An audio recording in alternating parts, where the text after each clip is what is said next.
to week 4 of Wildin Out, THL Wild Series, own show. I'm your host. It's me, Mike V, and I'm joined by co-host Memnarch and NHL NJ Fan 1, and our guest for this week, basedinc. Hey everyone. So today we'll be talking about the decks we've been playing this week, followed by the meta updates in the Wild Ladder and tournament. We'll continue with Solemn's Wild tournament this past weekend and give a recap of that. Then we'll follow up with THL Week 3 recaps and Week 4 predictions. Once we're done with that, we'll move on to power rankings of each conference, and finally we'll end on the deck of the week. So let's start off with host decks. We're going to talk about what decks we've been playing on ladder. I know we have some interesting decks to start off with. How about our guest goes first? Based?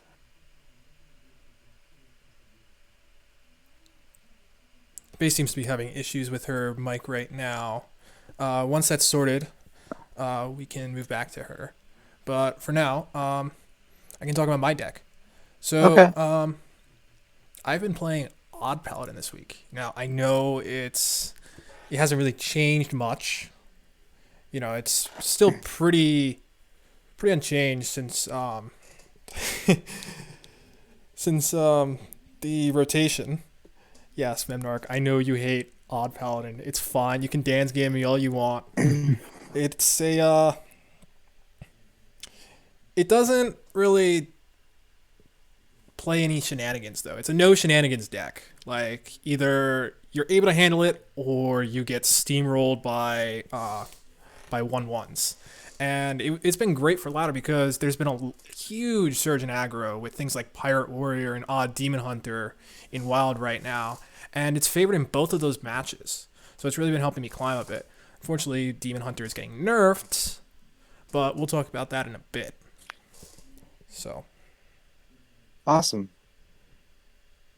All right. Memnarch, would you like to talk about your deck?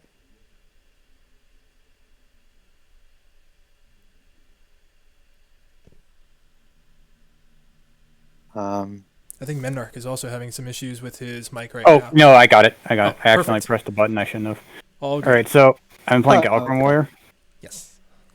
and it's not on the or top decks tier list, but I think this deck is very good. The Wrench Calibers and the Galakrond actually take people by surprise a lot. Like, I've been farming Reno Priest and Reno Mage with this list. Like, it does really well in the Quest Mage, too. Like, the harder matchups is Odd Paladin, because they just kind of just sit there and make 1/1s, and you have to deal with it because you can't really, like, your invokes are wasted on 1/1s, but you kind of have to do it. So that's really bad. So that just leaves you in a bad spot. The Odd Demon Hunter matchup was actually pretty good in my opinion. A lot of it was decided on if you got N'Zoths on one, or N'Zoth's first mate, or had like if you can answer their 1/1s, you're basically golden because Scion carries that matchup hard. All right. Awesome. Base, do you want to talk about your deck next? Yeah, Yep. you're all set.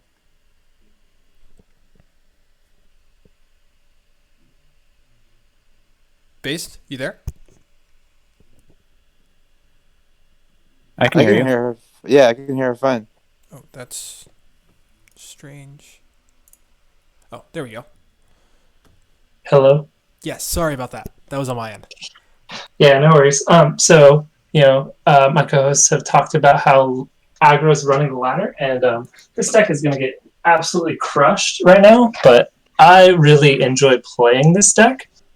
I don't typically play for finishes on the wild ladder, so this is just a very fun way to complete quests. You kind of generate a bunch of lackeys until you get a couple multiples, and then you finish the quest and overwhelm them with the value of 4/4s. And you just pray you don't get draconic lackeys because it ruins your hand. Yeah. Well, it's an interesting deck. Sounds like a lot of fun, and Oh, it's really it's very fun. it really steamrolls control, I'm assuming. Yeah, when I was playing it a lot, I actually could run over Q blocks pretty consistently, just because if they didn't get an early Skullmanari, like I could complete the quest and start running down their throat with 4/4s, just non-stop, fill the board every turn. So So what you're saying is that Rogue Quest needs a nerf again. Yeah. no. What really needs the nerf is probably the 3 drops that get bigger, because most of my wins were just questing Explorer getting to be a 10/10 on turn 4. That was the main way I won and didn't finish the quest in those. I see.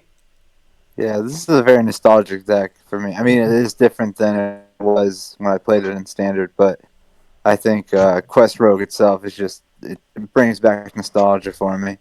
Yeah. You know? Yeah, it kind of developed for me because, lackeys let you kind of keep on board a little bit better, and they generate some value on their own. So, the same thought of using the flame elementals to complete the quest, you generate those lackeys and finish it that way with just a couple bounces. And the questing explorer and the licensed adventurer are better ways to draw and generate mana to try and stay in the game a little bit better. Nice. Nice. Okay, Mike, you want to talk about your deck next? Yeah.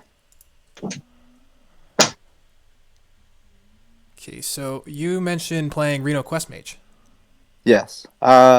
It's a pretty standard deck. I've been playing Reno Quest Mage. This is very similar to the VS list. I've experimented with a lot of different techs. I just wanted to put up a list that I would recommend for people to play, because I didn't want to put up a list with a bunch of my random techs. I personally, I find Reno Quest Mage just enjoyable to play.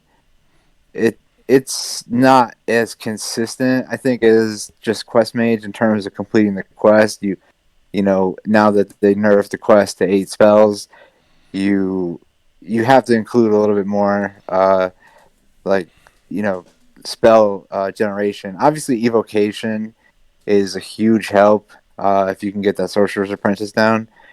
But it's a fun deck to play. I mean, albatrosses, you rarely see them, but they do hurt a lot. I find it's good against it's good against aggro. It suffers against longer, the more control decks, because you give them more time to develop against you, and you just don't have the tools to deal with. You have tools. You have Zephyrs. You have Kazakus. You have DQA, but you don't have a ton of tools to deal with a full Q blocker like Onslaught or N'Zoth. So you really have to try to win by that mid game and try to get that combo complete. But I just enjoy playing the deck, and I think I went from Diamond 5 to 3 with it, just in one sitting, and it was just fun for me, Yeah. So It's a good recommendation. So yeah. okay, let's move on to the meta updates then. Yeah, let's move on to meta updates. Okay, so the big thing in Wild was that there was a huge shift to aggro. People are playing more Paladin, people are playing more Aggro Druid, Pirate Warrior is a top deck now. Up until today, Odd Demon Hunter was a huge thing. It's probably still going to be a thing. Let's be real. Yeah, Yeah. definitely. Yeah, Baku has a way of just kind of... I mean, if you brushing look off at that nerfs. deck, it's like nothing stands out besides the one drops. What's really Yeah. good in that deck? It's Baku. That deck can probably survive any amount of nerfs as long as it's not the Baku. Yeah. Yeah, one man Yeah, I mean, deal 2 is broken, so... I don't think the sigil nerfs are gonna, tear the deck apart. Obviously, even in standard, but we don't need to talk about standard. I it's 1-1 draw a card outcast is still decent. I mean, I don't know if it's going to get run. It'll be interesting to see what happens, but there's still replacements. We talked about the pirate package. Yeah, a lot of people have been talking about adding a pirate package now, just for that Yeah. explosiveness in early game against things like Pirate Warrior, which you currently struggle against, and even Odd Paladin, really. Yeah, we talked about South Sea with patches is the pirate package. I think even Sigil Runner, it's still draw even with just the 1-1. It still performs the same purpose. You lose that attack, and it gets removed a lot of the times anyway. So I don't know. I don't think it yeah. replaces itself. Like Yeah, exactly. Cannot be understated.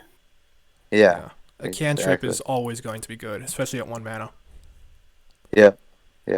And Priestess, I think, is the card that will be getting replaced, or or at least maybe not 2 copies.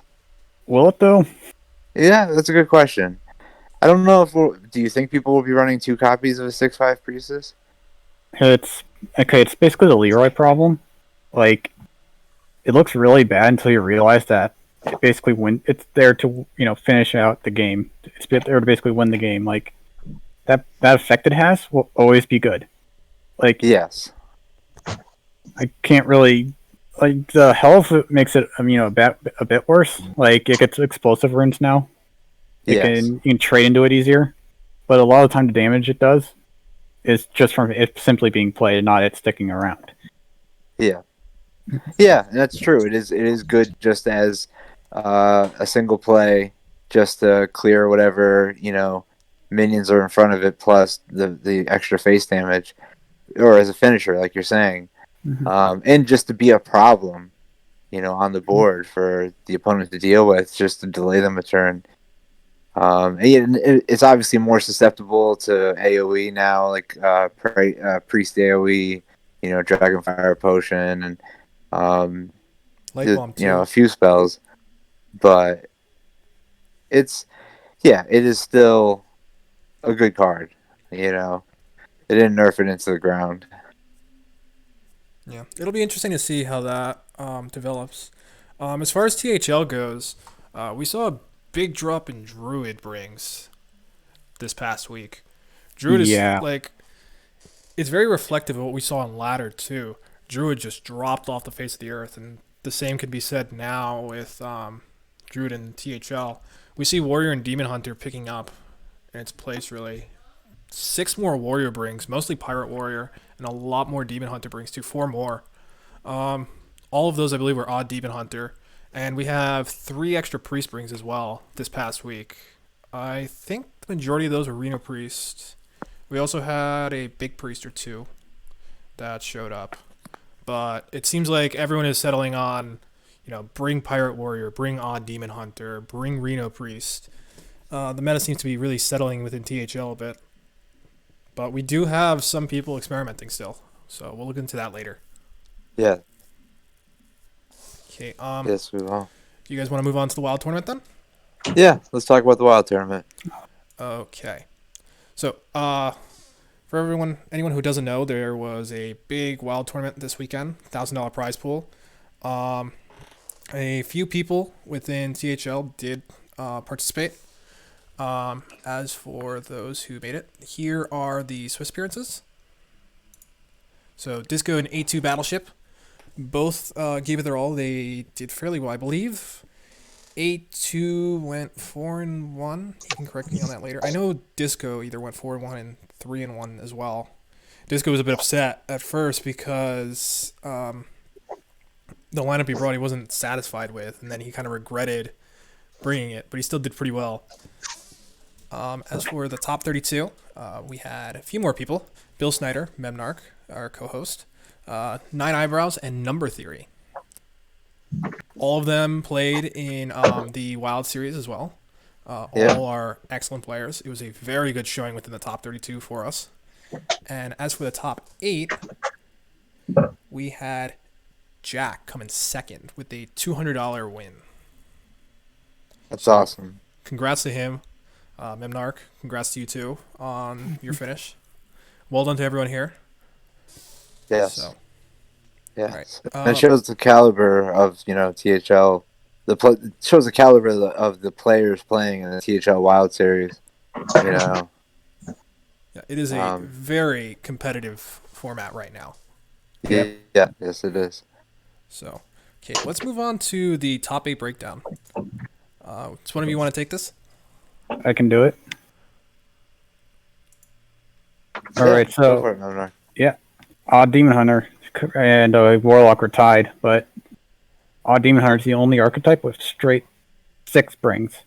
And I believe that Corbett and Jack both brought them.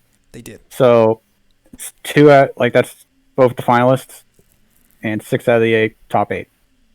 That's incredible. That's probably shows the strength of Demon Hunter. No druids, 1 Death Rattle Hunter, which was very surprising, because because we don't really see Death Rattle Hunter at all. It kind of just dies to aggro a lot of the time, which was made it very surprising that it's made it this far. But the mages, though, 3 Luna's Pocket Galaxy, Reno, and 2 Secret. I know that Jack brought Luna Pocket Galaxy Reno Mage. So did Corbett. Yeah, so again, 2 of the 2 of the finalists brought that deck. So that's definitely something to look forward to. Maybe something's there on for a ladder, or maybe it's just strictly worse than Quest Reno Mage. We don't. It's probably the latter, but the threat is there. So if that gets any support, or if Quest Mage gets nerfed again, is definitely something to look out for. So yeah, one. Nine Eyebrows also brought the same lineup this past week to THL that they brought to the tournament, and they did well with Luna's Pocket Galaxy Mage as well. Yeah, in the format where you can just ban the quest, it looks like a really solid bring. But the Paladin, there's 1 Auto Paladin, and that was my friend Gamer RVG who brought that, and I basically gave him the lineup. So, and he did better than me. I'm not upset at all about that. But Memnarch taking credit for top 8 finish. Yeah, it's all me. It was all me. Yeah, sorry. I'll just move your name over for next time. Yeah. Yep. So. Yeah. All right. So, Priest. Now, this was the surefire bring, Reno Priest. I thought that this would be the one deck where it would be 8 out of 8, but no, it was only 5 out of 8, which was probably one of the most surprising statistics, because everyone thought that Reno Priest was by far the best deck to bring this tournament, bar none. Yeah.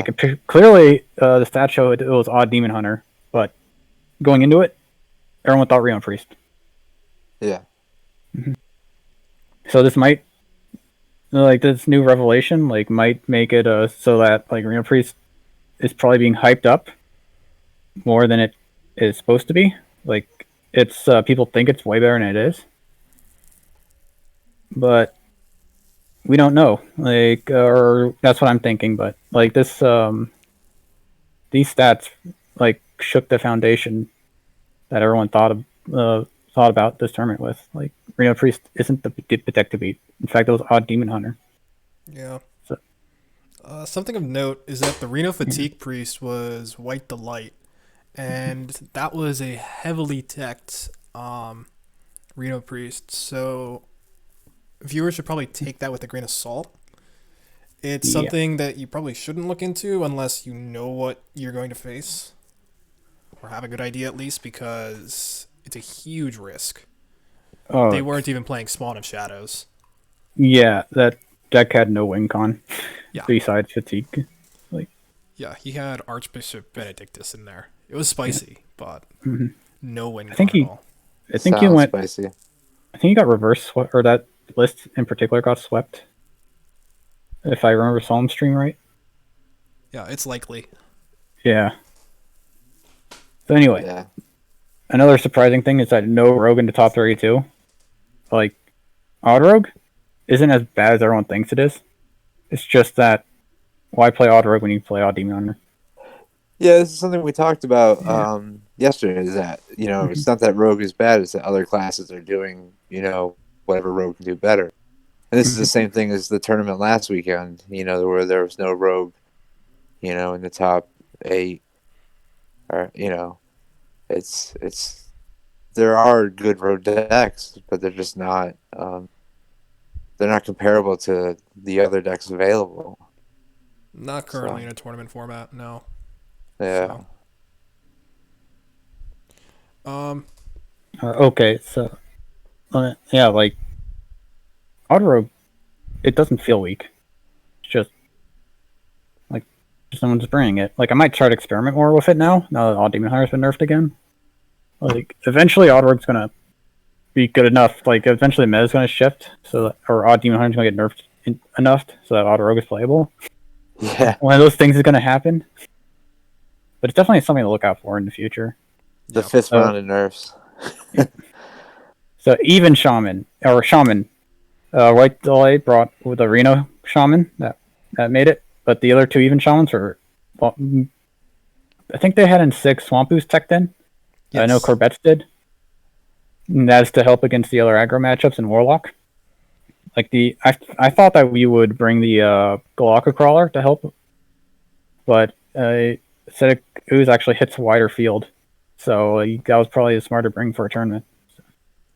Yeah, and it worked out for Corvette because it won him his Demon Hunter match in the finals. So It did indeed. yeah, And now Cube Warlock, 2 Cube, 1 Thune, 1 Discard, and 2 Reno. I personally think Cube Lock's a trap. yeah, Like it's a Void Caller or lose deck a lot of the time. Like you need Skull or Void Caller or you lose. And I remember Corvette reverse sweeping Cube Lock with an all aggro lineup in the semis, if I remember correct. I think it was in the semis. he used Reno Mage first. Yeah. Oh yeah, that Reno Mage game. Oh yeah, that's what the game he missed lethal. I remember that. But he had it the next turn anyway, so it's fine. Yeah. Mm-hmm. Yeah. Yeah. Reno was also brought by Jack. Yeah, I thought that. Okay, so I brought Even Lock because I figured that I wanted to win the Reno or the Warlock mirror, and Even Lock was by far the best, or it used to be, probably still is the best Warlock deck to bring into other Warlock decks. Like the game plan for Reno is to get Zephyrus before they get Giants, or you basically die to Giants. And Even Lock was one of my best brings. My worst bring was probably the version of Reno Mage I played. I should have brought a Lunas Pocket Galaxy version. But, live and learn. But, yeah, I was really happy with that Even Lock in this tournament. And Galakrond Warrior, actually. Yeah. Despite the lack of Galakrond Warrior in the top 8. Did very well. Oh, yeah. Yeah. Oh, yeah, the old class is Warrior. 4 Pirate, 1 Dead Man's Hand. I can understand the 4 Pirate, but the 1 Dead Man's Hand Warrior was really surprising. Yeah, it's that's super an interesting hard. choice. It's super hard to like navigate the field with Dead Man's Hand Warrior. The thing about the deck is that it can tech against anything, but it can't tech against everything. Yeah. Yeah. I believe a lot of them are starting to use a risky skipper build where they run Ankar just to draw risky skippers. Many of them run Kargath Blade Fist, but it's not really known if that's the right move yet. They still go for the mill fatigue game plan for the most part. They just like Kargath Prime for all the armor game. In a meta without Quest Mage, you could often just ban Priest and hope to skip all the infinite armor gain since you're not going to beat your control value matchups that way. Yeah. So Kargath may or may not be a bait in a tournament. Something to consider. Yeah. So there you have it, the top 8 and a breakdown of all the decks brought. Do you guys want to move on to the conferences then? Yeah, let's go. Great. So let's start with the Brown Conference. So first matchup we have was Waygate to Hell versus Detroit versus everybody. Mike, do you want to take And this?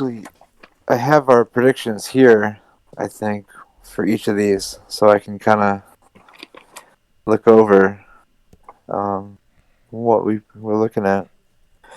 So this isn't one where NHL, you said Reverb had to win 3-0, or you were going to be disappointed. You said I am 3-0 for. disappointed. I am strongly Yeah. disappointed in Reverb right now. Yeah. Yep. Oh, Berylio has arrived. Hello. Yep. I think you said full 3-0s for everybody, actually. Probably. So Yeah. But Hey, Doolin got 3-0. You're right. Doohan did get a 3-0. It was technically by default. yeah. But technically correct is the best correct, so it's okay. Well, you take those. Yeah, but this matchup, I think we actually ended up picking Detroit versus everybody.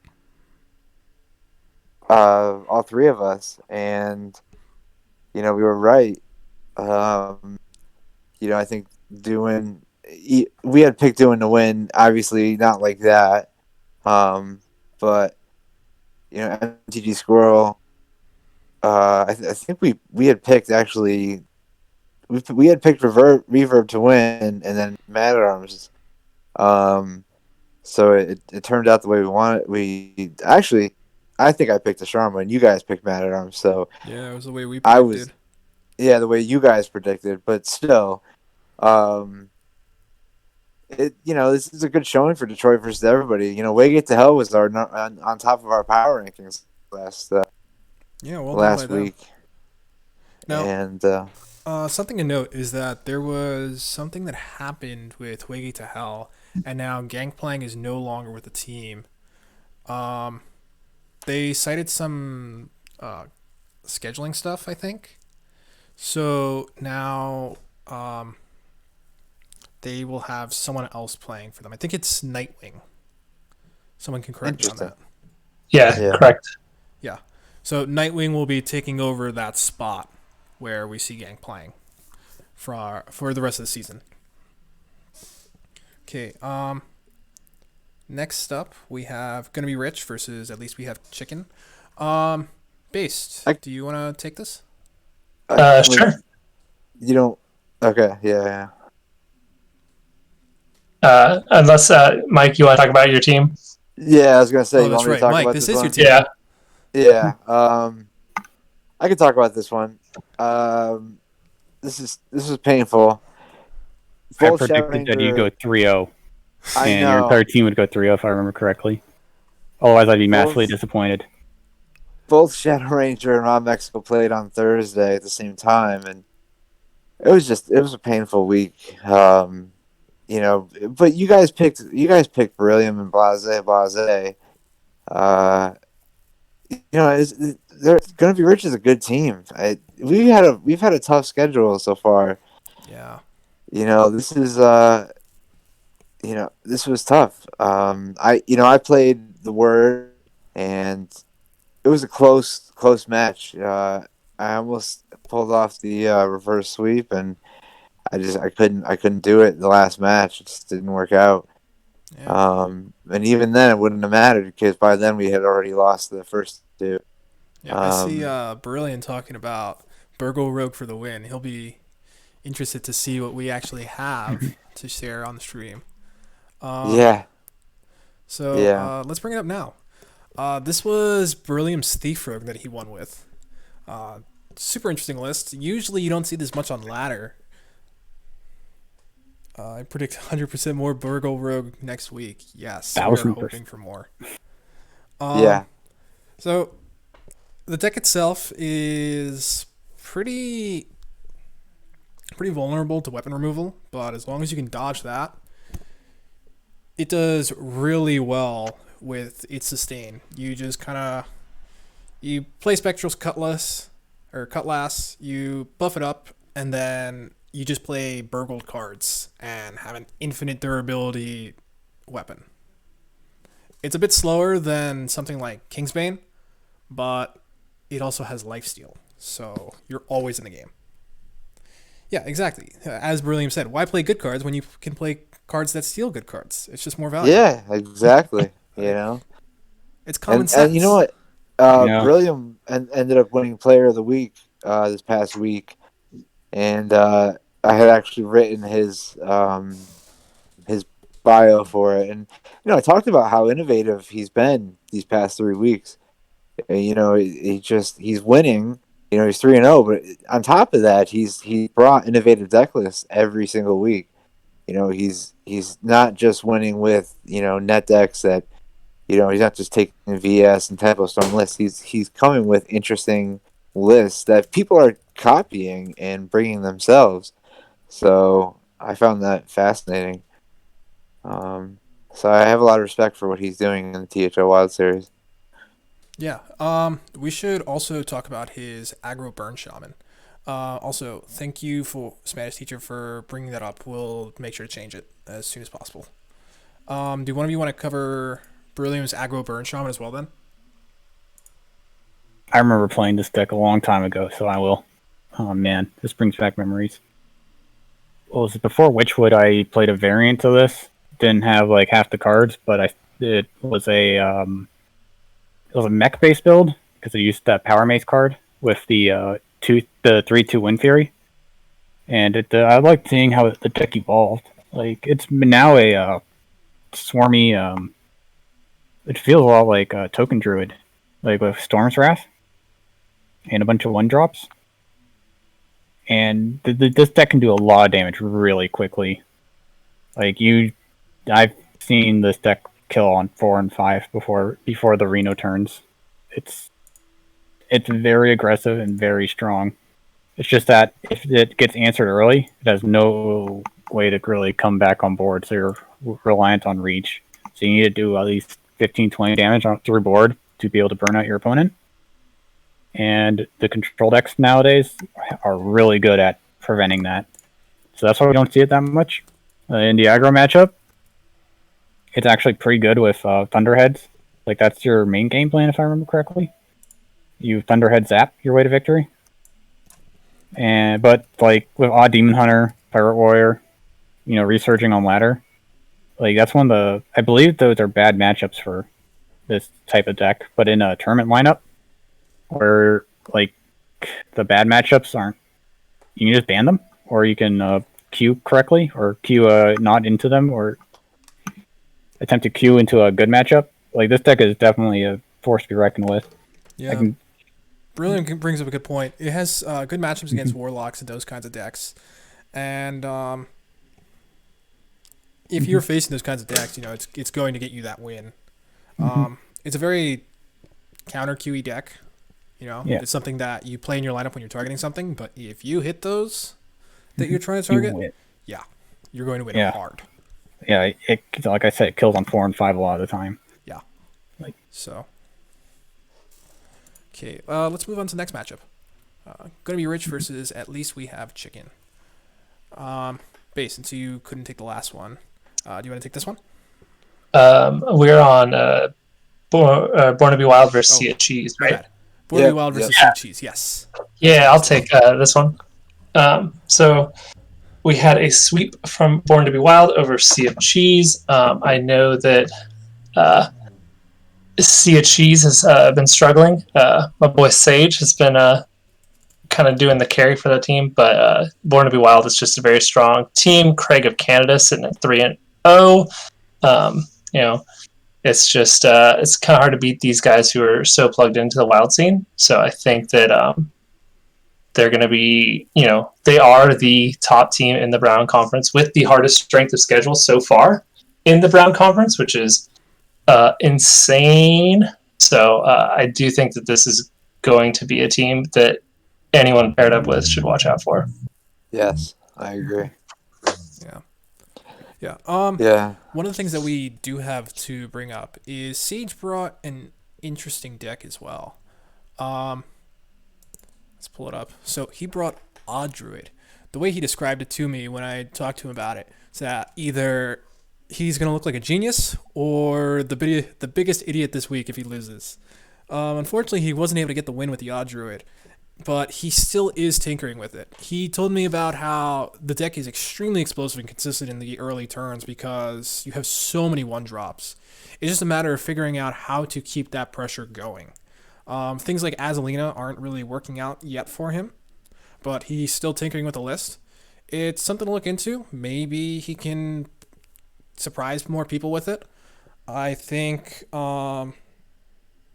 it's not really something that's been explored much, so seeing someone explore it is always good. And we do enjoy to see experimentation in THL. So yeah, definitely something to look out for in the coming weeks.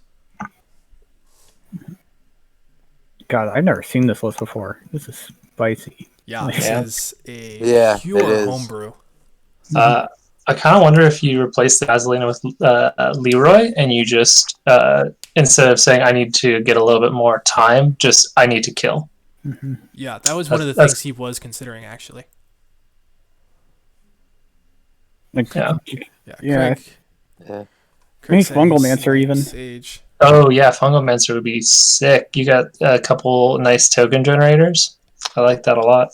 Yeah. The archetype there's has probably potential. There's probably some forgotten druid card that belongs in here. Living Mana? That, Oh wow. I mean, it's not forgotten anymore if you say it. Shh. Yeah. I'm not bringing this on to my lineup. No one knows. Don't tell Pascal, please. Yeah.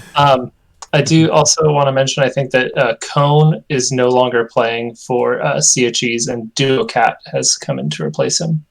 Okay. Okay, good to know. Yeah. Something Yeah. to take into account for the next few weeks. Yeah. So, all right. Yeah. Let's go on to the next one. Yeah. Well, THL Fanatics versus Explosive Sheep. Yeah. I guess I could take this one. So, this was a full sweep. Once again, 12-2. Huge dominating win from Wild THL Fanatics. Dr. Bomb going 3-1. Mike Lowe being the only one that had a close match against Bitbreaker. Bitbreaker seems to have been having a hard time. I think they went 2-3 as well last week, which is frustrating. But still a very capable player. I don't think it's as telling. Let's see. Volkai also moved away from his Kastoon Shaman this week too, which is something to consider. They seem to have gone for a more standard lineup. It's almost the exact same lineup down on Explosive Sheep's side. We see a bit more variety on Wild THL Fanatics. I don't think that really played too much into the result, but something of note is I do believe Explosive Sheep have been having a pretty rough time in terms of strength of schedule. So hopefully they have an easier time and can get some more points in the upcoming weeks because of that. I'd like to say that Memnarch and I both predicted the sweep. Yep. And Dr. Bombed is he's on my pro team, and he's just had an amazing season so far. So I can't root against him. He's doing great. Yeah, congrats to him. It's good. So, Yeah. okay. You guys ready to move on to the Green Conference then? Yeah, let's do it. Okay, Green Conference. First game was Nuke the Waygate versus the Biters. Memnarch, you want to take this? I mean, oh yeah, sure. This was a close series, like 2 3-2s and a 3-1. It doesn't really, it's like 7 to 10 points. Doesn't get much closer than that, maybe. But yeah, the Demon Hunter, Mage, Priest, Warlocks lineup from Adamos and Silver Fox did Silver Fox a lot better. But like, I think this is like, I thought I had Adamos to win this one, but I did say that base would win in the would try to win based on the lineup before the game started. So did your lineup beat his lineup? Like, did you prepare for this based? Yeah, so I took I decided I was going to ban the Demon Hunter going in, knowing that he seemed to have grinded just a bit of games on it beforehand. Getting the 1K or the 1.5K. So I decided I was going to go after like the mage and the priest. So I brought a little bit more aggressive strategies, and I ended up coming down to almost getting my Mechathune Warlock swept. And I just managed to mulligan into Hemet and win that one. Yeah, well done. So Yeah, keep plugging away, and eventually you'll get the win. Yeah, I'm impressed with Silver T Fox's demon this week. He, I had picked Nine Eyebrows over him because I just, Nine Eyebrows is usually a higher seed. I'm giving him credit because I had said on the last show that Silver T Fox Demon's a 5 seed and Nine Eyebrows is a higher seed, so I just expected Nine Eyebrows to win. And Silver T Fox Demon pulled it out, so I'm going to give him credit where credit's due. Yeah. One of the big things to take into account, too, is Nine Eyebrows brought a very unorthodox lineup. Let's start with the first deck. So he brought this same lineup to Solemn's Torment this weekend. And the first deck we're going to look at is his Malyghost Druid. So Malyghost Druid was popularized in Wild this expansion mostly by Dane. He runs an Oakham Summons package with Vargoth and the new Imprisoned Demon. I think it's Imprisoned Satyr. Someone can correct me if I'm wrong on that. But yes, that's Night Eyebrows chose to forego that package and go all in on the combo. And as we saw, Night Eyebrows made top 32 with this. So for Silver T Fox Demon to pull the win against this is very impressive. It's a very interesting list, going with Germination for copying the Malyghost. Basically, this is about as hard anti-control as you can get. I do want to talk about Nine Eyebrows. His round of 32 opponent had Dirty Rat in all 4 lists, so it became nearly impossible for him to take a win with this one. Yeah, that is very fair. But it worked well. He did well. But I do want to shout out Number Theory, who his only loss is to our hat, and this is his first experience in THL. So big shout out to Number Theory, just coming in and rolling on in. Yeah.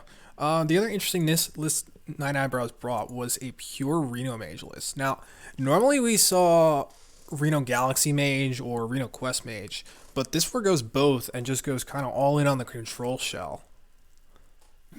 And we don't really see that too often.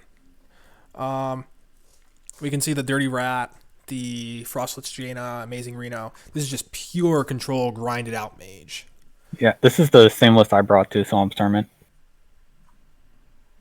I see. You guys brought the same exact list then. Did you guys work together, or did you just... No, that was independent. Like, I was trying to... Well, it might not have been the exact same list. I think I didn't bring... I decided to bring a Geist, and he brought Tar Creeper instead. I see. And his Polymorph... I didn't bring Polymorph Boar either. I just brought regular Polymorph. So, there's some differences. Yeah, it's still very close, though. And how did you feel about your... I really liked it. It wasn't the... I'm not sure about, like, it didn't feel like the weakest bring, but, like, it probably was on my part. Because I brought Even Lock and Galakron with Reno Priest, and, like, I was trying to target combo with that sort of lineup, combo and sort of, like, hit Reno decks as well. And this Reno Mage list actually rips the value right out of Reno Lock. And you can polymorph all their stuff, and if they ever make a board, you can Amazing Reno it away. And like the Astromancer is actually probably was my win con against that sort of, like, against Reno decks, because I would Astromancer and Zola play Astromancer again, and then I'd try to get get those back with Nizoth. So I had 3 extra like cards in my deck for fatigue. And that actually helped me out a great deal in those matchups. Yeah, that's definitely a way to win. Like, this is just his list is a lot different than mine. Like, I didn't bring Arcane Amplifier either. Like, or the Frozen Draenei. Okay, there's like a lot of different now I'm looking at it. I would It's say actually a Arcane completely different Amplifier. list.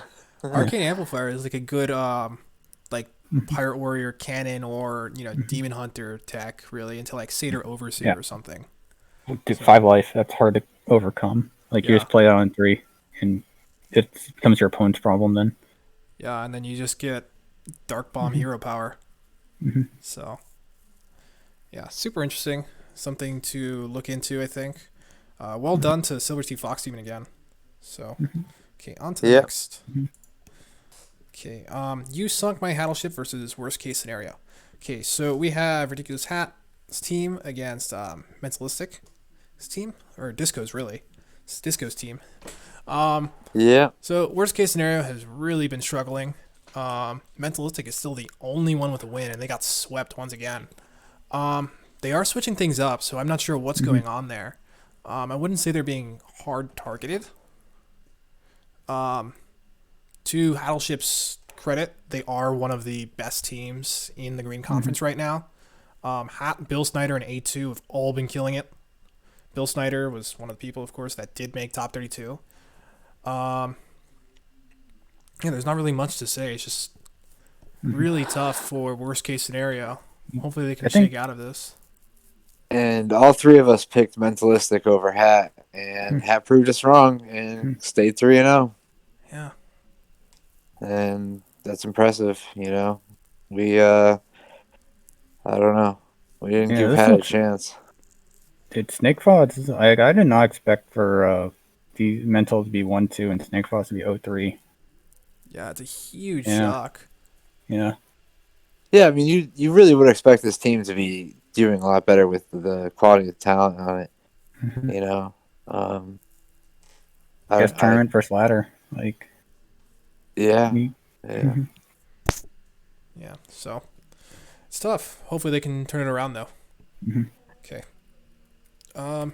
Next up, F2O Viridian versus Patches Payback. Do you guys want me to cover this, or do one of you want to take it? It's up to you. If you want to do it. I feel like I'm gonna sound Yeah. salty, but sure. So I was the only one that lost.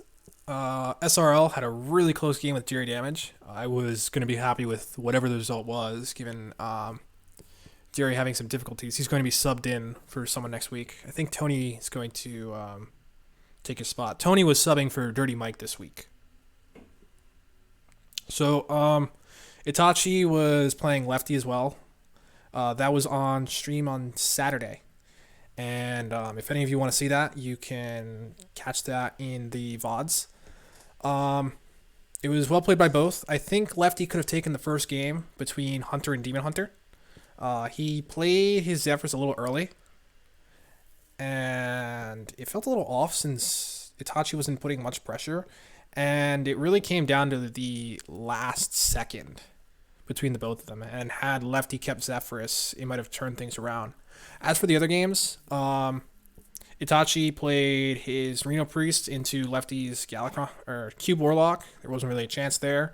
And the Warlock kind of steamrolled Lefty's Quest Mage. So Lefty didn't really have too much going for him, but he did his best. Give him credit there. Quest Mage, like, it's actually way harder than people give it credit for. Like, if you do not know how to play that, I would not recommend bringing it. Like, the difference between, like, good versus, like, an experienced Quest Mage player, like someone who played a lot, or someone who just picks it up is massive. Like, the deck plays incredibly differently. When I first started playing it, like, I was making mistakes all over the place, and I didn't know why. But then I, like, figured it out, and then, like, I fixed it, and the deck felt unbeatable. Like it was no longer like unlucky rolls or trying to scam my opponent out. It was more like consistent, like consistent like defense, consistent pressure. Like, it was absurd how much better it got as soon as I fixed my play style. Yeah. Like, So I do want to say well played to Tony Montana. I know he doesn't play the format. It was very close. It came down to a discovered ice block in the Odd Paladin versus Quest Mage game. Well played by him, though. So, yeah. Okay, and finally, we have Power Creeps versus Micro Squad. Memnarch, since Mm-hmm. this is your match, do you want to talk about it? Yeah. Oh, sure. All right. So a lot of 3-0s, and I said everyone would 3-0, so I was right about that. So I got that going for me. Just anyway, so Illusionary Script versus Pasca. Pasca didn't really elaborate too much on this. He just said he forgot how to play Hearthstone, and I think it was just a bad beat. Like we all had those. So like just learn from it and move on. Like, and then I switched up my lineup entirely. Like I usually bring control, but I brought pure aggro this time. So that caught my opponent completely off guard, and I was able to completely just 3-0 sweep. Like it, I felt like some of those games could have gone either way, but my opponent was just caught so off guard by my lineup that she didn't really know how to cue into it. She talked about how badly she felt like she read what I was going to bring to after the game. So my switch up definitely worked, and I might do so more do that more in the future because it just paid off in dividends. Jack didn't show up, so he definitely got the 3-0 DQ win. I'm not sure what happened. I know they were scheduled to play. I don't really know what to say. Like that's all. That's just what happened, and I don't really want to. I don't know too much about it, so I won't go into it. But yeah, that's what happened here. Yeah. I believe we were supposed to have Elusive Scripts Hunter to share. So but we don't seem to have it for the stream. But basically, Elusive Script brought an unusual Beast Hunter. Yeah, Nifola brought it too. Yeah. Oh, Nifola brought it. That's who it was. Nifola brought the Masters called Beast Hunter. And it was interesting to note because it was just so aggressive. I think the whole curve except for Tundra Rhino topped out at 3. So it was super aggressive. So obviously it didn't work into, an all aggro lineup, but something... It was this was all board based aggro besides besides the Secret Mage. I don't think I could have accidentally countered her harder. Yeah. Yeah. It was so bad. Yeah. Yeah, her Hunter just wasn't made for that kind of list. If she had gone into something like Priest, I could have seen her doing much better with it, since Hunter is just all in on that burn and pressure-based game plan. But the moment you take board, it really doesn't stand a chance. So. Yeah. Okay. Should we move on to power rankings then? Yep. Okay. I should say my opponent actually did play those games really well. It's just that every single matchup was unfavorable. Yeah. I don't know what to if the positions were reversed, I predict that she would have 3-0'd me. That's just how that's just how badly the position she was in compared to my lineup. Yeah, and that stuff's just gonna happen. Yeah. So. Okay. Now on to the power rankings. Okay. Before we get into predictions, let's hide that. Power rankings. So these are the current week's power rankings. Gonna Be Rich at the top, Born to Be Wild next, followed by Detroit versus Everybody, Wakegate to Hell, Wild THL Fanatics, then At Least We Have Chicken, followed by Explosive Sheep, and Sea of Cheese. So obviously here we have a huge drop for Wake to Hell over everybody else. I suffered a big loss versus Detroit versus Everybody. It was tough, I mean, Detroit versus Everybody's a great team, but everybody else here won.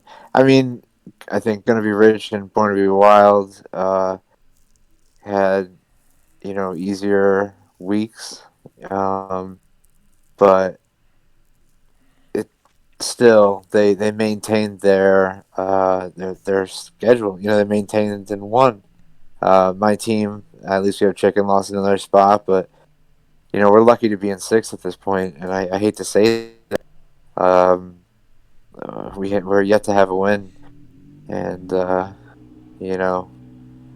Shadow Ranger is the only person to have pulled off a win on my team. So it's looking rough for us. Yeah. But Wild THL Fanatics is I think a sleeper. They're in fifth because there's just no room for them in the top four. It's hard to justify putting them in, fitting them anywhere in there, but they are doing well. Wild THL Fanatics are doing well. I am impressed with their performance this past couple weeks. Yeah. Same can be said with Gonna Be Rich and Born to Be Wild being at the top.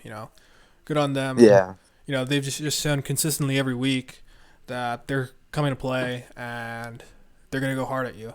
So yeah, well done by and them for through the first 3 weeks. and Explosive Sheep and Sea of Cheese are they're having a rough time. You know, I think they scored like 3 and 4 points each, Yeah. and it's just tough. They've had I don't. very difficult schedules, really. So Yeah, I mean, the whole top half of the conference. I mean, it's the rest of the conference is difficult. yeah. So you know, it's So something to note. On the bottom left, we have a table showing our correct matches and correct series. We're going to be keeping track of that from now on as the series goes. We won't be changing and updating this live, but it's something to look at to see how we do historically speaking along this show in terms of our predictions. yes. So, Yeah, we go ahead. wanted to have we wanted to have some sort of accountability to our picks, and I think it'd be fun to see across all series as we go throughout the show to see who performs the best, and you know, just to see even if we take some hot takes, or some controversial picks, it's still fun to see who had the most right. Like I picked the Lucifer script over Pasca this week, and that was a crazy pick. Most people would have picked Pasca, but I ended up being right. Um, it's interesting. So I Yeah. think it'd be interesting to see. And NHL, he only had two more right than us, but he ended up having um wait, is it 15?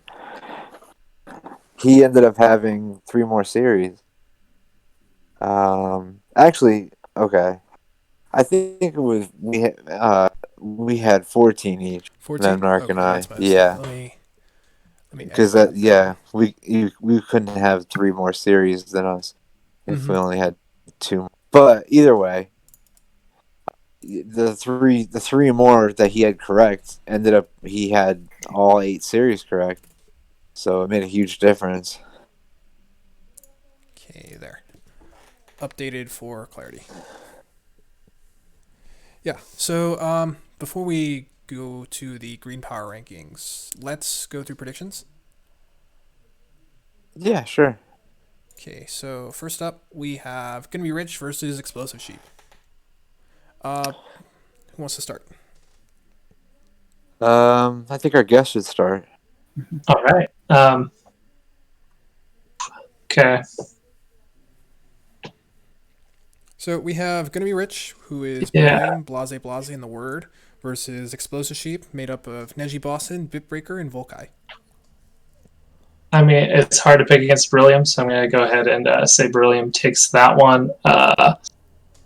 Blase Blase and Bitbeaker. Again, I feel bad, but I think I'm going to have to pick with Blase Blase and the Word taking it down for a sweep from Gonna Be Rich. It's hard to bet against that top team. Yeah. How do the rest of you Um, feel? I Mike? feel same. Like I just feel the same way about it. yeah. Like it's gonna be a sweep from Gonna Be Rich. Yeah, I'll be honest. This is terrible, but I feel the same way. I'd love to be the guy who's making a hot take here and picking a Volkai over the Word or something. But I'd be lying to you if I said that. And sweeps are really common in this Wild THL series. Yeah. Um, No, Beryllium like and Blase have really performed well, and all I can. um, Or can I say something about that? yeah, yeah, like in standard, like you know what your opponent's gonna be playing, like, or at least there's like a set amount of decks. Like I think there's like 8 tournament decks if I counted it correctly. Like maybe Something not like even that that. much. Yeah, in Wild there's like 20, Yeah. Yeah. maybe more. Like the sheer diversity of the format makes preparation so much harder. So the team that prepares better will have a massive advantage over the team that doesn't prepare. Yeah. I'd go on Like to in say and that, argue that there's even more than 20. You can easily count at least 3 archetypes from each class that you can bring, other than maybe Demon Hunter, which only has 1 right now because it's so like new. Mhm. But really, the rest of the classes have multiple options, and it's difficult to Yeah. play around all of those. I mean, yeah, I can't. Yeah, there probably is more like 30 now. I'm thinking about it. Like I just said 20 off the top of my head because, well, I just thought about the amount of decks on a meta report, and it's roughly 20, right? Yeah. Yeah. Yeah, Yeah, and that's just brings for 1 week too. yeah. And that changes from week to week. I don't think anyone Mm-hmm. brought Pirate Warrior the first week, for example. Oh no, we didn't discover Pirate Warrior until the end of Yeah, the end of the month. last season. Mm-hmm. So there could still be decks that we haven't discovered that people will bring. So okay, Yeah. Alright, we're going full well. sweep. Did you pick NHL? I have to say full sweep. I really want to be proven wrong. I want that to my words to be bulletin board material. But I also want you to be proven wrong, so I can have And a yeah, better. hopefully they yeah, I'm you not know bold enough. I need to go and get some wrong. hopefully Explosive Sheep uses this as motivation and they this is their turnaround and they come back from here and they say, holy shit, everybody on the stream picked the full sweep. Mhm. We how can this is terrible. Let's practice. Let's prepare, and we can't have this happen to us. That'd be fantastic. Yeah. But So realistically, yeah, Gonna Be Rich is doing amazing. So we'll see how it goes. So yeah, okay, on to the next prediction. We have Born to Be Wild versus Waygate to Hell. Memnarch, you want to take this first? Yeah. Okay. Can We have Craig of Canada, Danny Donuts, and Nate Wolf TCG against Reverb, DeCharmo, and the newest member, Nightwing. All right. So I'm gonna say Born to Be Wild's gonna win this one. Craig has proven that he's 3-0 right now, and I proven very strong, like in the tournament scene. Like they look like Born to Be Wild's taking this very seriously. They're actually like I know that they're preparing internally for each matchup. So like it's gonna be on Waygate to Hell to counter that preparation. And I'm not sure if. And do you know how Nightwing is in Wild? I do not. Yeah. I was So surprised by the snap pick, actually, given Shia Wessena. I hope that I pronounced that right. I call him $3. $3. Okay, we'll go with $3. Yeah. That $3 offered his free agency shortly after. So it was an interesting pick, though I can't say if it was right or wrong, since so little is really known about Nightwing at the moment. Hopefully it works out. I'm going to go with Waygate to Hell taking this, with Craig of Canada getting the only win for Born to Be Wild. Yeah. I'm going to be spicy. All right. I got to get something different from you guys, Got to keep it mixed up. So I think the surprise factor from Nightwing, if Reverb and DeCharmo can help them prep, will be enough to take down Nate Wolf TCG. Danny Donuts, I know he's an excellent player, but I have faith in DeCharmo this week. So, I will give this to Waygate to Hell. yeah. I think I'm going with Born to Be Wild. I'm gonna pick Craig of Canada. Yeah, he's a friend of the show, and he's doing fantastic. Danny Donuts, and I'm gonna go with Nightwing in the 3. The surprise factor. I'd like to see what he can do. So, and Danny Donuts, I already mentioned this, but I faced him earlier in the season, and and he was great. So yeah, I think I'm picking Born to Be Wild 2-1. All right, Base. Do you have any So player I insights? think I got a different one from all of you. I'm gonna go Wicked to Hell, and I'm going to say that Craig of Canada gets the only win for Born to Be Wild. That's what I said. Oh, dang it! I beat you to it. Stolen mine. Okay. Well, Dude, the hot take was stolen. I gotta take all the hot takes first. Yeah. So I loved your hot take, so it's okay. I will join you. Yeah, Yeah. we can share. So let's move on to the next match then. We have Wild THL Fanatics versus Detroit versus everybody. Man, this is a tough one. Who wants to approach this first? Well, I do want to say that Wild THL Fanatics either sweeps or gets swept, so I think we have to pick one of those. All right. No, wait. Michael's gonna win this one. Easy. All right. So Oh yeah, Like, that's the only person yeah. dude, that's spicy. Well, Michael has the advantage of being able to potentially counter Duin's lineup because Duin has brought the same thing for the last 3 weeks.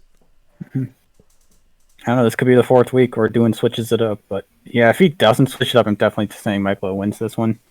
Like, yeah, Michael has been playing Wild for a while. He knows the counters inside and out. Like, Doohan's lineup will definitely get beaten if Michael knows how to if Michael knows that Doohan's going to bring it. Like, I don't question that for a second.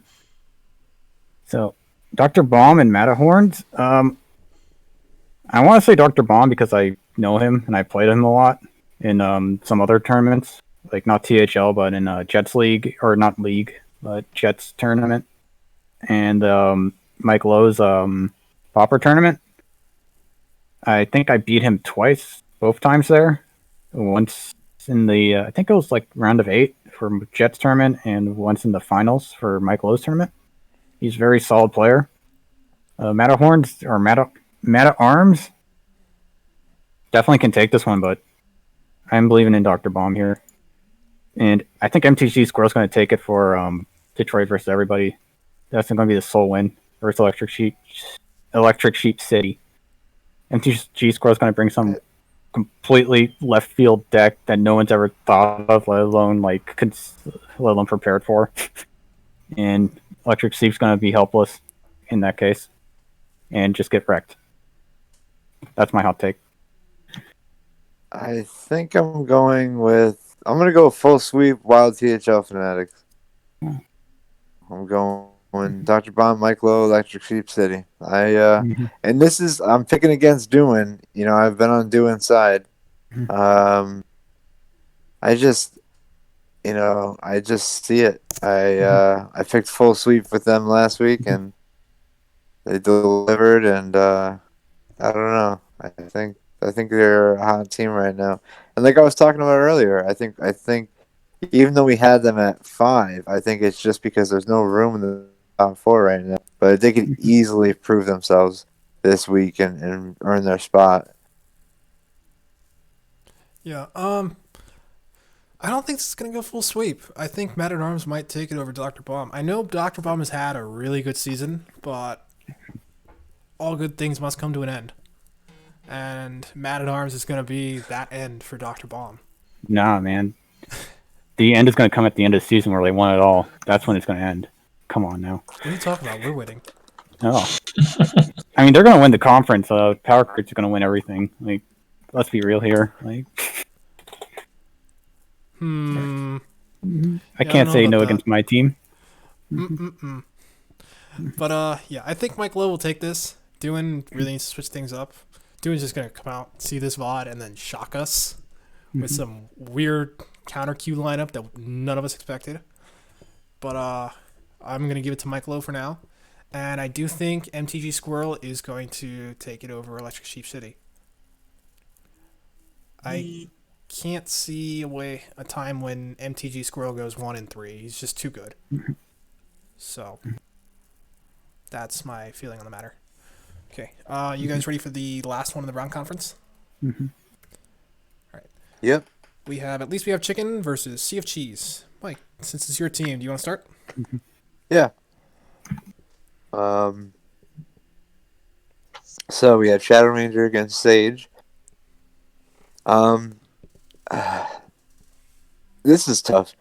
I think this is our comeback week. I really do. So I'm going to be playing against. Did we say who was replacing Cone? Duo Cat. I think they're new to THL. Okay, so I'm playing against somebody new.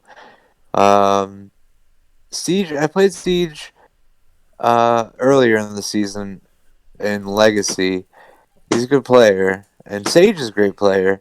But I think Shadow Ranger and Ron Mexico are just so hungry for wins right now that this frustration on my team I mean, is just immense because we've lost 3 in a row. I mean, everyone's angry. I think I'm going with the hot take. I'm going 3-0. At least we have chicken. Is our comeback week. It's not just because it's my team. It's because we're facing Sea of Cheese.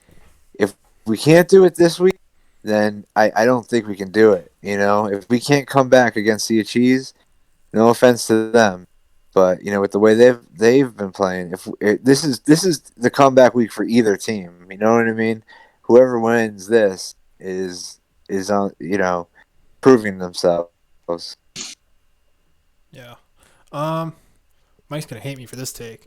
I think at least we have chicken takes it, but I think it's gonna be 2-1, and Shadow Ranger and Ron Mexico are gonna be the ones taking the wins. I think Duo Cat being an unknown. dude, I know Duo Cat. Yeah, Duo Cat being an unknown in THL. I Mike, am you're in familiar trouble. with. Yeah, I'm a bit familiar with Duo Cat too, and Duo Cat is probably one of who should be the 1 seed on Sea of Cheese now. I believe. Duo Cat should be the 1 seed. Yeah. Hot. Is a very good wild player. So Mike is going to have a handful this week. I think at least we have chicken still take the win, but it's not going to be a full sweep. Duo Cat is a very intimidating player. Yeah, I was gonna say I remember seeing Duo Cat on ladder, High Legend. He's definitely someone who knows wild. So Mike, you're gonna have a rough time. Yeah. But I'm definitely Ron Mexico versus Siege. I know neither player wants to play each other, so it's gonna be close. It can go 3-2 either way. I think Ron Mexico wants it more though. I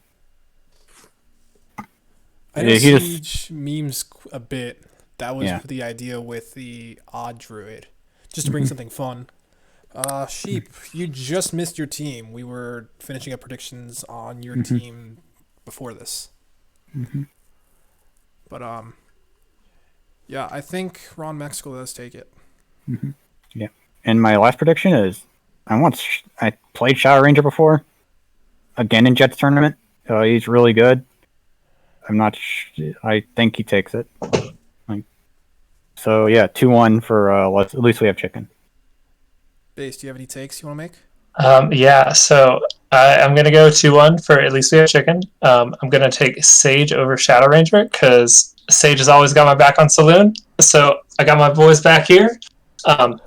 Thank you. I'm pretty sure that Ron Mexico being 0-3 is just a typo. There's no way. So I'm picking Ron there, and I'm picking Mike V over Duo Cat, who I do actually know. I have played him before in a series. So, all right. Yeah. All right. Well, there's. I'm liking the love. Yeah. Should we move on to Green Conference now? Yes. Yep. Okay. So first things first, Green's power rankings. At the top we have You Suck by Battleship, followed by F2L Viridian, then the Biters. We have the top 3 teams from last week all drop to the 4, 5, and 6 spots. And then worst case scenario falls a little bit, and we have Patch's Payback at the top. Bottom. Yes. Yeah. At the bottom. Sorry. Yeah. Yeah. Sunk My Hell. You Sunk My Battleship is doing fantastic. I mean, they've proved themselves. I mean, we picked Mentalistic to be Ridiculous Hat. He's 3-0. Hat is 3-0. F12 Viridian. I mean, that's your team, NHL. You guys are proving yourselves, and the Biters prove themselves in a big way over Nukuwegate, right? Or was it Yep. Power Creeps? Yeah, Um, Nukuwegate. yeah, this was my mistake. Eh, Microsquad actually moved up +1. So Okay. ignore the Okay. -3. That was my mistake. Oh my god. I know. See, unlike the game, who is ironically made by an indie developer, we actually are indies. So, small indie team. Cut me some slack. Yep. All right. Now that we've seen the power rankings, should we move on to predictions? Yes. Yeah. Okay. First match: You Sunk My Battleship versus Patch's Payback. One thing to note: Jerry Damage is getting a sub. I believe Tony Montana is going to be taking that spot. Jerry has some stuff going on this week, so he won't be able to play. Base, Yeah, you want to talk it's- about this first? Or Mike, sorry. No, it's fine. Go ahead. Base? Oh, It's a quick and easy. I have to say it's gonna be a sweep for Hattleship. I think that Hattleship is the strongest team in the entire conference, both sides. Mike? That is my hot take. I agree with Based. I mean, I hate picking against my boy Lefty too, and but A2 is just doing so well. It's hard. It's hard to pick against A2. I know he's 2-1, but still damn. I got to pick a sweep. I mean, they're so strong. Ugh, it's not interesting when we all pick the same stuff, but I can't just lie. it's the Yeah. first seed versus the eighth, like in the power rankings. Like, Yeah, I know. It's Yeah. the one team against the A team. Yeah. Is I'm not gonna anyone just- not going to take the sweep then? We're all just saying sweep? yeah, Okay, well, good luck to Patches. Sorry. Please prove us wrong. Please. I want to be wrong. So, let's move on. The Biters versus Micro Squad. Base, this is your team. How do you feel going into this? I mean, I don't want to curse myself like my boy Sage, but I'm gonna call it a sweep for us. 3-0, every single one. Or I mean, you have to do it, right? Yeah, we're going to be disappointed if you don't pull the 3-0s, by the way. yeah. That's how you God. win a championship. That's how Dad Legend did it. They just had Sage, predicted every week. They didn't get the sweep, but they won, and that's what's important. So I'm just trying to recreate that magic here. All right. Mhm. Memnarch? Yeah. I think that Biters takes this one. Both Number Theory and Nine Eyebrows made top 32, or in Psalms tournament. Yeah, Number Theory got top 32. Wait, did Nine Eyebrows get top 32? Yeah, they both did. Yeah, they both did. And Based is here right now, so I can't argue against them. So, yeah. So 3-0, like, Biters. Like, Based looks like you prepare for the opponent.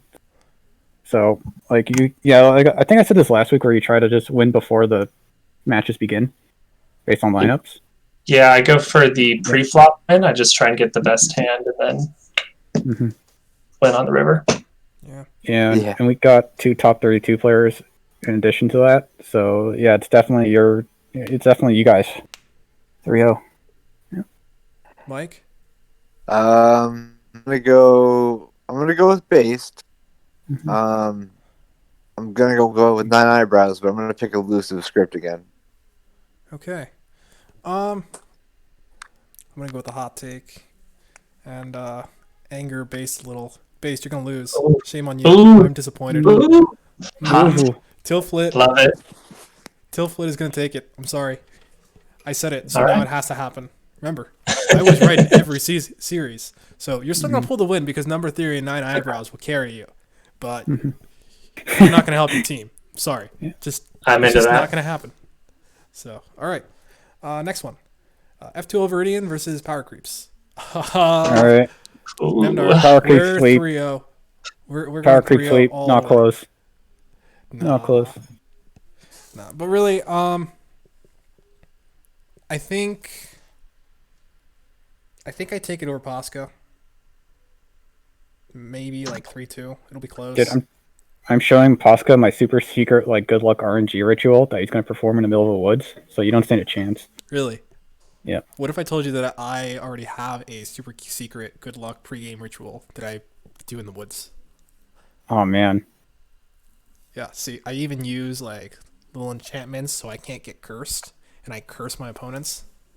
Oh man, this is. Yeah, it wasn't perfect before. I was still like refining it, but now I have it down, so it's gonna work this week. I'm not sure that your ritual is better than my ritual, so we'll just have to see. Yeah, well, it's a coin flip game. We'll just flip a coin and call it a day. Yeah. That also works. Realistically, though, I couldn't tell you. I think SRL is better than Memnarch might think. I know that he is very good when it comes to tournament lineups. He's played in plenty of them. He's done fairly well in most. And despite his past with the lineups he brings, I know that he is open to playing anything, so anything can really happen. So I know I need a prediction. So I have to go 3-0 sweep my team. But realistically, it can go either way. I'm gonna go Memnarch. I'm gonna go Itachi. And sorry, NHL, but I just Pasca's too good to be 0-4.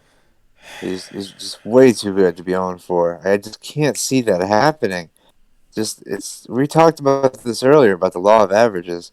It's just not possible. You know, he has to win. We have a law on our side now. Like, you guys don't stand a chance. Yeah, exactly. The law.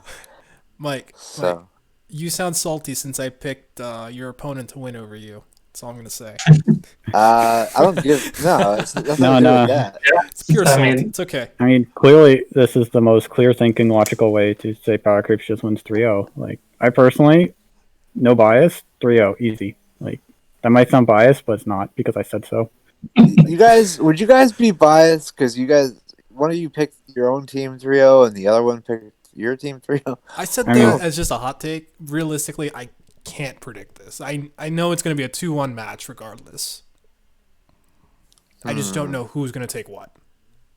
And you sound defensive because you said I'm salty because you picked against me when I'm just being realistic. Yeah, but it's more fun to meme than to have constructive conversation on stream sometimes. I know, I'm kidding. So it's all right. Base, what do you think? We need an outsider. Yeah, I am gonna say it's gonna be a 2-1 for F2L.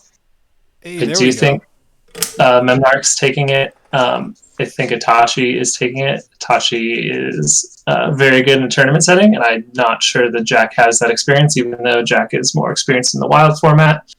Posca going 0-4 does seem unlikely, but I cannot. I mean, I already have taken a loss this season to NHL, so I'm going to have to pick NHL here. Yeah. Well, thanks. We'll see how this goes, really. Memnarch, I'm telling you. 3-0s. All right. I mean, you're just wrong about who's getting them, but like I'm right. So. Yeah, well, I'm gonna side with our guest. So now, Nuke the Waygate versus worst case scenario. Mike, you want to talk about this first? Yeah. I think Nuke the Waygate. I think Adamos is going to take it over Mentalistic. I personally think Robot Chicken Rules might get their first win over the season over Medusas. And I think Silver T Fox Demon is on a roll here. So I think Silver T Fox Demon takes over Snake Fods.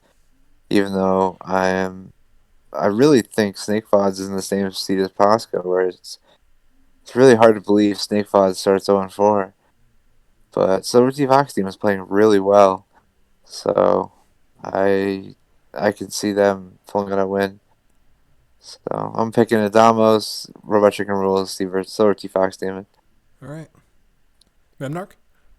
Oh man, like I think normally I wouldn't vote. Like I think Snake Fods and Robot Chicken are really want to win, but Like, I still think Nuke the Wege takes this.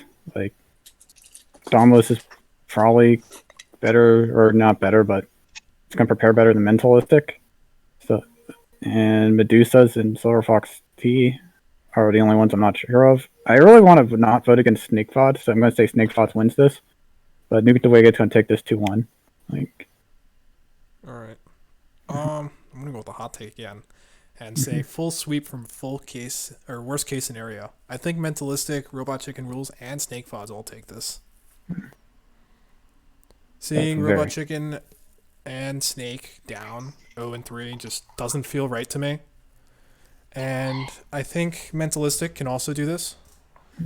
So I'm gonna say they take it. Based, what do you think? I'm going to go 2-1 for worst case scenario. I think that Mentalistic will take it. Medusas or Starkey will take it in the 2, and Snake Fods will get the first win in the 3. Okay. So we'll see how this goes then. All right. Let's see. You have You Sunk My Battleship versus Patches. Oh, did we do all of them? Yeah, Yep. that's the last one. this is the last one. My bad then. Okay, so we have one last thing to cover then. Last thing is the deck of the week. So this week we are featuring Secret Mage. Super cheap deck. It's been around Wild for a long time. The deck hasn't really changed much. There's a few flex spots, which we'll talk about. Here they are. Yeah, it's just a powerful deck. It has been Wild for a long time. It's not really going to go anywhere. And the only required legendary really is Aluneth. Everything else is optional, really. You know. Memnarch, you want to discuss this deck in a bit more detail? This deck, like a lot of people have been cutting a duplicate for another one portal, just for more value on board. Like, but that's the main thing I'm seeing. That's the only. Oh yeah, and the Lothab. No, Lothab is definitely a tech option. Like, but this deck is really good to other aggro decks, like Odd Demon Hunter, and definitely Odd Paladin. Not kind of Odd Rogue. Pyro Warrior, yeah, it's really good in the Pyro Warrior, mainly because of Flame Ward and Flak Mage. Like, those cards single-handedly win you the aggro matchup. And against control decks, you just tempo them out of the game. Like, they can't stick anything because it's explosive. Like, their turns are super awkward because their cards cost more than 3. Like, this deck can just win so easily, so quickly, if you draw, like, the perfect curve and, like, draw your secrets off of your Arcanologist, make them cost 0 based off lackeys. Like, this deck can just 1, 2, 3 step you out of the game like no one's business. Yeah. It's just that sometimes it falters. Like, if you draw a bunch of secrets, it gets clunky because you actually have to, paying mana for them. But Alnef is your massive ticket just out of that situation, because you play Alnef, suddenly you get unlimited resources, you draw your entire deck, and this deck has enough burn to burn out your opponent from 30. So it's definitely something that will always be around Wild. The support's there. It's just going to get better based on more secrets getting printed. If they ever print anything like Cloud Prints again, which I think they will, because it's Ixar, the lead designer's favorite deck. So I think he's going to try and make a standard version of this, in which case the Wild version is going to get even better. So this is definitely something to look for or do in the future. Yeah, it's just a really strong deck. As Electric Steep City in chat has mentioned, Duplicate is just so strong with free 5/5s or even Cloud Prints. In this kind of list, Lothab, dropping it against control, it just shuts everything down. And Aluneth really puts the game on a clock, which, often lets you get that win and just cheese things out. And the fact that you run Flak Mage means you're actually favored as aggro, which is insane for a deck like this, because before, you could never really win those games where it goes wide.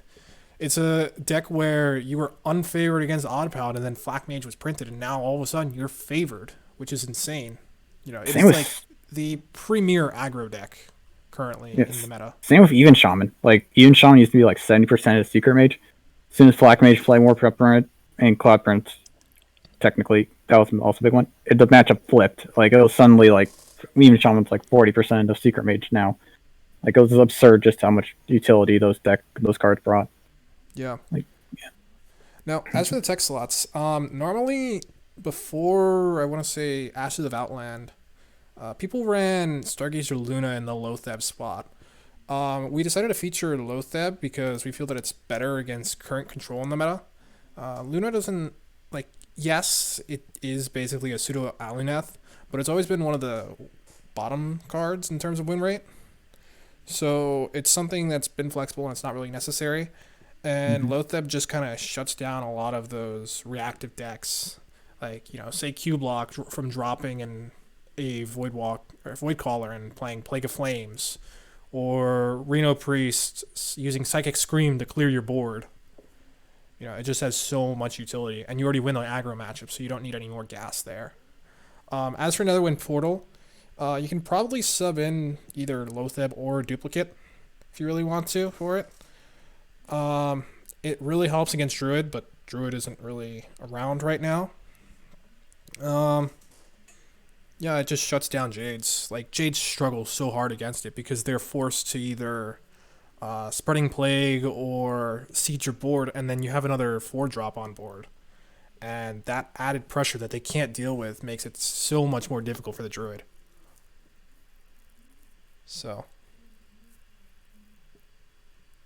one of the things to note though is how cheap the deck is. Like, people think, although Secret Mage has been around for a while, it does go against the stereotype that wild decks are so expensive. This is probably cheaper than the vast majority of standard decks right now, and it really won't take a lot for someone to craft and just climb so easily to legend ranks with this. No, this deck's good. People think it's bad, but no. Like, no one's really playing this right now, and they should be. Like, yeah. This goes for the tournament for THL too. I mean, some people have been bringing it, but if it weren't for Quest Mage being the way it is, this would be like an auto bring for a lot of people, and we would see almost at least half the lineups bringing it right now. I brought this. Yeah, I brought this last week. Yeah, and you swept with it, right? It got banned. Oh, okay, but still. I mean, that's even better. Yeah, drawing the ban is excellent. So, something to consider. If you don't want to bring Quest Mage, this is like an excellent deck, and it's good on ladder too. So, anyone else have anything to add? No, I think you guys covered it. I think that wraps up the show, right? Yeah. So, all right. Well, I want to thank everyone for joining us. I want to thank our guest, basedinc. It was fantastic having you on. Yeah, thank you for having me. Thank you to all our viewers for tuning in. It's the second week of our show. And, thanks Memnarch and NHL for co-casting with me. Yeah. So I Thanks think for watching. thanks for watching. Have a good night.